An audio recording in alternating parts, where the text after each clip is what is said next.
자, 소세원은 이름처럼 맑고 깨끗한 원림입니다. 한국 최고의 민간 원림 혹은 정원이라는 평가를 받는데요. 대체로 소세원에 대해서는 저기가 한국 최고의 민간 원림이다라고 하는 거에 대해서는 인정을 하는 편이에요. 자, 그렇다면 원림은 무엇이냐? 동산원자에 수풀림자를 쓰는데 자연의 그 약간의 인공을 가하여 자신의 생활 공간으로 삼고 그 안에 정자를 짓거나 나무를 심어서 혹은 꽃을 심어서 정원을 꾸민다 라고 하는 것을 원림이라고 합니다. 자연을 단지 터를 삼아서 거기에 건물을 배치하는 겁니다. 경치를 빌린다 해서 차경이라고 얘기를 하죠.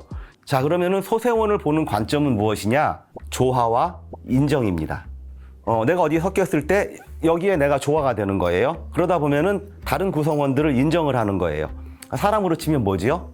대인배이자 호인이라고 볼 수가 있겠죠. 모두 옳다, 함께 공존하거라 라고 하는 대인배거나 호인이잖아요.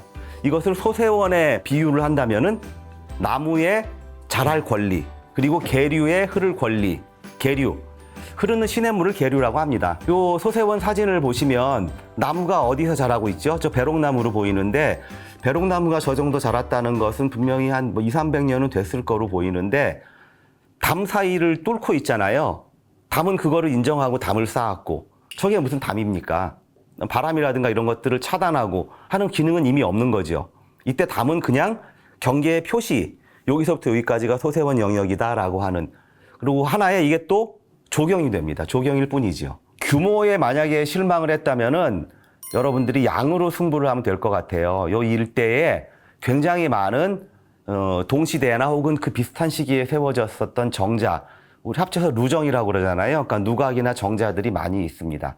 시경정도 있고요. 환벽당도 있는데 참고로 우리는 그냥 가면 되지만 환벽당은 소세원 바로 길 건너편에 있는데 행정구역상으로는 소세원은 전라남도 담양군, 환벽당은 광주광역시, 그리고 조금 위쪽에 가면은 면항정과 송강정이 있는데 익숙한 이름들이 있으시죠? 면항, 송순, 그리고 송강, 정철. 자, 여기에 왜 이렇게 많이 모여 있을까요? 담양에 아마 경치를 보고 모였을 수도 있겠고 여기가 또 유배지로도 쓰이고 했으니까 유배지에 똑똑한 사람들이 많이 모이잖아요. 그래서 여기에 집중적으로 가사문학에 관련된 이런 누정들이 많이 남아있고 여기서 만들어냈었던 그런 가사문학 작품들이 굉장히 많습니다.